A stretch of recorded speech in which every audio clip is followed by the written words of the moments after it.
10 years ago, Supercell was just about to release Clash of Clans. They didn't know it at the time, but Clash of Clans would become one of the most popular mobile games of all time. They would follow up Clash of Clans with Boom Beach, Clash Royale, and Brawl Stars. And before you knew it, Supercell became one of the most recognizable game developers in the world. And it wasn't long until they started hosting tournaments and handing out massive prizes. Despite this roaring success, over the past few years, Supercell has lost much of the momentum that they once had. Most of their games have lost the vast majority of their interest. And we're not talking about declines of 40 to 50%. We're talking about declines of over 80%. Clash of Clans, for example, only pulls in 5% of the interest that it once used to. Similarly, Boom Beach only pulls in 4% of the interest that it once used to. A similar story can be seen with Clash Royale as well. The only major Supercell game that hasn't suffered such a decline is Brawl Stars, but even Brawl Stars is experiencing quite a significant decline. On top of this, many of the new games from Supercell like Rush Wars and Heyday Pop were outright shut down due to concerns regarding longevity. And as for the new games that haven't been shut down, well, it's not much better for them either.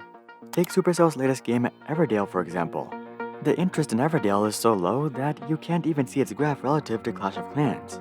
It's not just Google Trends that's showing this trend either. Social Blade paints a very similar picture. Most of our favorite Clash YouTubers are only getting a fraction of the views and subscribers that they once got. In the past 3 years, ChiefPat's subscriber count has only increased from 2.51 million to 2.57 million. His viewership isn't that much better either. He's only getting a few 100,000 views per month. Back in his heyday, he would get more views on each video. A similar story can be seen with Mold, Galadon, Naked Knight, Clash with Ash, and so many more. Now, I'm 100% sure that there's gonna be comments down below that claim that Supercell's games aren't dead and that they still have large user bases. But honestly, most of these players are superfans or they do it as a job. Virtually all of Supercell's casual base has ditched their games. And looking at the charts, there's no question that Supercell is not nearly as popular as they once used to be. So what happened to Supercell?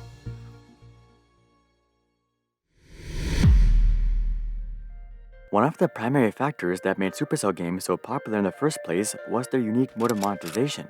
Supercell didn't charge users directly to play the game. In fact, you didn't even have to pay them a single dime if you didn't want to. Rather, Supercell made all of their money from people who wanted to advance faster.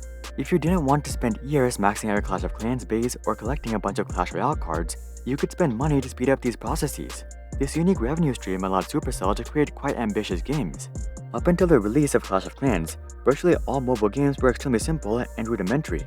We had games like Temple Run, Fruit Ninja, and Angry Birds. Given the limited revenue from these games, developers weren't able to spend that much on development. But with the Clash of Clans, individual users were spending hundreds, if not thousands of dollars on the game, which allowed Supercell to splurge on development. This gave casual players an experience that they couldn't find anywhere else. No free game, mobile or otherwise, stacked up to the quality and experience of Clash of Clans. Aside from being extremely accessible to casual players felt that they could do well in the game without spending money. Sure, they might not become a top player in the world, but it was realistic for them to max out their bases within a few years. With time, however, we saw updates that made this more and more difficult. A perfect example of this is wall upgrades. To max out walls, you had to spend 4 million gold per wall. Only people who have played Clash of Clans know how big of a pain this was. For the rest of you, I'll put it in dollar terms. To max out your Clash of Clans base, it costs $11,000, and out of this, nearly $5,000 would go towards simply maxing out walls. In other words, nearly half the game was simply maxing out walls. I don't think I need to explain why this made the game extremely tedious and frustrating, especially for late-stage players. And honestly, the only reason Supercell made it so hard to max out walls is because they knew that the top players were willing to spend whatever it took to max out their bases. So this was an easy $5,000 from each top player. While this was extremely profitable for Supercell, it didn't take long for players to feel that Supercell's games were becoming pay-to-win. And this became even more evident with Clash Royale. Not only did you have to spend insane amounts of money, but you also had to gamble a bit. You see, when Clash Royale was launched, you couldn't just max out each of your cards one by one. Instead, you had to buy chests that gave you a random set of cards. So if you wanted to max out your account, you had to keep buying chests until the random cards happened to be exactly what you need. And on average, this ended up costing nearly $30,000.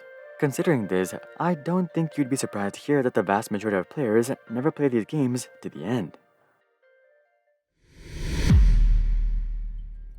Aside from it becoming virtually impossible for casual players to max out their accounts, we also saw several distractions appear for these players. While Supercell was one of the first gaming companies to leverage this freemium business model, they were by no means the last. Given the insane popularity of Supercell, basically every game developer became aware of this alternative mode of monetization, and it didn't take long for them to launch their own offerings. Some of the biggest competitors include Pokemon Go, PUBG Mobile, and of course, Fortnite. Not only did these games also offer a high-quality experience for these free players, but they were arguably more fair. Take Fortnite for example. While you could spend tens of thousands of dollars collecting every skin in the game, this would give you absolutely no advantage when it came to playing the game itself. A pro player could start a new account and their chance of winning would still be identical. As these newer games started to gain popularity, it was only natural that people started leaving older games. It wasn't just newer games that were siphoning Supercell's user base either. Another major culprit was social media. When Clash of Clans came out, mobile social media was in its infancy.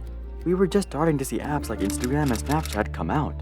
So the vast majority of smartphone users weren't using their smartphones for social media. They primarily used it for productivity or gaming. But over time, social media has risen to become the #1 use for smartphones. Many of the largest social media platforms like Instagram and WhatsApp boast user counts in the billions. And as people started flocking over to these social media apps, it just became even harder for Supercell to hold on to their users. To make things even worse, Supercell wasn't just fighting against mobile apps either. Over the past 5 years, we've seen quite a surge in PC gaming, mostly thanks to AMD. You see, in 2017, AMD launched a new series of CPUs called the Ryzen. And since its release, Ryzen has substantially reduced the cost of PC gaming. This has prompted more people than ever to switch over to PC gaming. And this trend has simply been accentuated by the pandemic, which forced people to stay at home. So in the end, many of the casual gamers switched over to social media. Many of the amateurs and enthusiasts switched over to PC gaming. And as for the remaining mobile gamers, well, now they have more quality options than ever. So far, we've primarily discussed factors that have led to gamers ditching Supercell. But there's also an argument to be made that Supercell has ditched gamers. 10 years ago, Supercell was a small gaming startup that was trying to hit it big. They were hungry to launch the next big game and make their mark in the industry. But now that they've already done that, what's the motivation to achieve something even bigger? Also, we should note that Supercell's leadership brilliantly sold the company at the peak of their popularity. In June of 2016, Tencent agreed to buy 84% of the company at an $8.6 billion valuation. While this was a great financial move for the company's leadership and OG employees, this was likely not a very good move for the company's spirit. You see, Supercell only had a total of 340 employees, which means that the buyout was worth $25 million per employee. This means that unless you joined months before the acquisition, you likely received at least a 6-figure payout. Meanwhile, employees that had been around since the beginning likely received 7-figure payouts, if not multi-7-figure payouts. In other words, the vast majority of Supercell employees became well off, if not completely financially free. While this is an awesome outcome for any startup, it also drains the company of much of its motivation. A perfect example of this is Dell. 10 to 15 years ago, Dell was facing a relentless decline, and Michael Dell even came out of retirement to save the company. And one of the biggest issues that he found was that many of Dell's employees simply didn't care. They didn't care about the future of the company, nor did they care about being fired. You see, Dell stock had minted 2,700 millionaires, many of which were decamillionaires. In fact, this was so common that people called them Dellionaires. To combat this, Michael had to take Dell private, lay off significant portions of their workforce, and pivot to the server market. I don't know about you, but I don't think Supercell is likely to go through such an evolution. To make things worse, I don't think their parent company Tencent cares all that much either. While $8.6 billion is an insane amount of money for us peasants, it's simply calculated risk for Tencent. Tencent has a market cap of over $400 billion, and that's after crashing over 50%. So I don't think they're super motivated to turn around Supercell either. From their perspective, they have stakes in dozens of gaming companies, and they just need a few of them to do really well to make up for such losses. So it's really up to Supercell alone to save themselves. In the end, Supercell is one of the most iconic and nostalgic game developers in the world. Most of us have at least tried one of their games, if not played them, for years.